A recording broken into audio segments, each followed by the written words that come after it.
Hi, welcome to Ethereum Update. I'm Bob Chow. So sorry for the new video format. My computer's kind of been acting up, so unfortunately I can't access my video editing technology, so therefore I've got to kind of film on my phone. But I'm right now at the Houston Galleria, and this was right after a hurricane that had passed through Houston. I just wanted to just show you guys what the Houston Galleria is like. So all of the stores are closed right now, but I thought it might be a cool place to shoot a video. So I wanted to give you guys a quick update about my thoughts on the recent Twitter announcement regarding the Swell conference. So as you guys know, there was a lot of anticipation regarding what that conference or what that Twitter announcement was going to be, and in the end it was about a conference in Toronto with a lot of pretty cool speakers, but people were still pretty disappointed that it was about a conference and not about more substantial business, such as a potential partnership with Alibaba. People were hoping that it was about maybe some China news or maybe some South Korean news, but in the end it was about a conference in Toronto in October.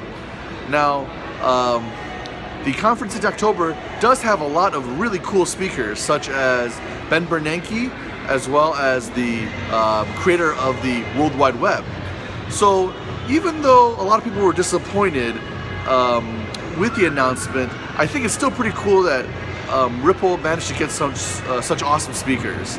That being said, the disappointment was evident in the price of XRP. Specifically, it went from a high of maybe 29 cents to about 22 cents as of the time of this video taping.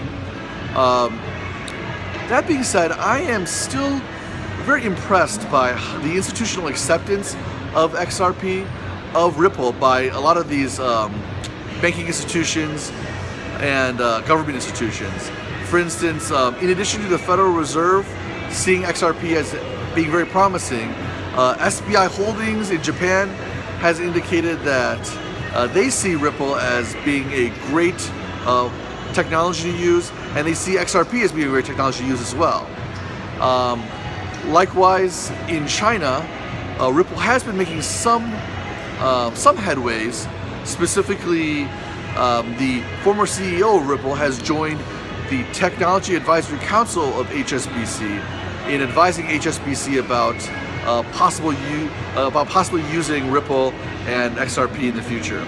And as you guys know, HSBC is the largest bank in Hong Kong, with Hong Kong being the central hub of Chinese banking in the future.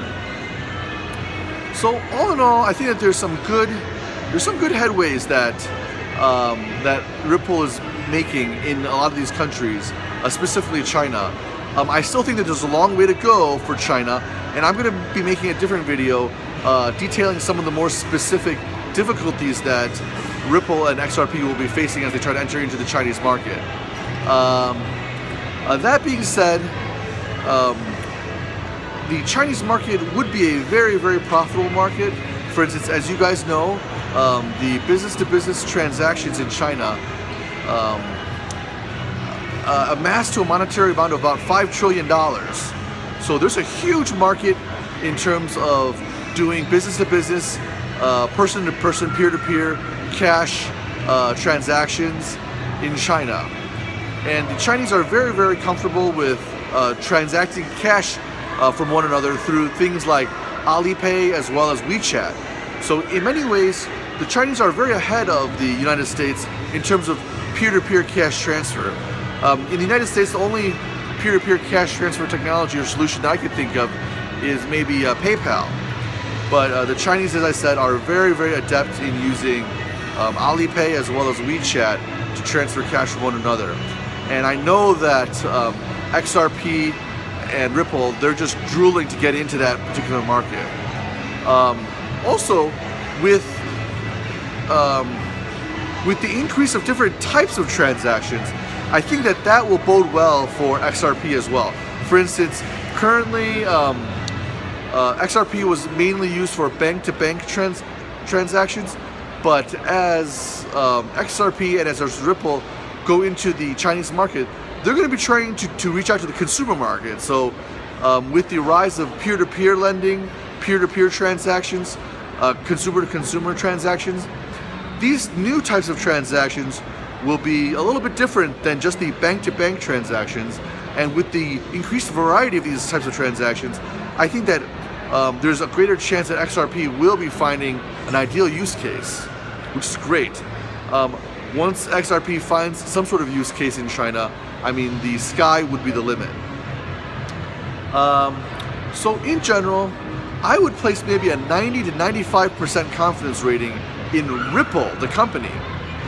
As you guys know, Ripple, the company, is the company that does the interledger protocol technology, whereas XRP is the currency that Ripple uses. So it's conceivable that banks will use the interledger protocol technology without using the XRP cryptocurrency. However, I believe that as more and more companies adopt Ripple technologies, Ripple will be able to use this platform to push more use of XRP. So although it is conceivable that companies just use Ripple technology without using XRP, I feel as though the two will be conjoined and will be rising and falling together for the most part. So I would give a 95% confidence rating for Ripple just because they've gained so much institutional acceptance. And I would give maybe a 70 to 75% confidence rating to XRP, the cryptocurrency. And the lower rating for XRP is just because there is the possibility that companies use Ripple without using XRP. But as I said before, I think that the varied use cases, the ability for Ripple to push XRP based upon the Ripple platform, I think that I believe that XRP will have a great chance of succeeding as well. So I would put my confidence rating of XRP at around 75%. So 95% confidence rating for Ripple, 70 to 75% confidence rating for XRP. I hope this video has been helpful for you guys. If you found this video to be helpful, please feel free to like, subscribe, and please share this video too if you found it to be helpful. Thank you so much. Bye.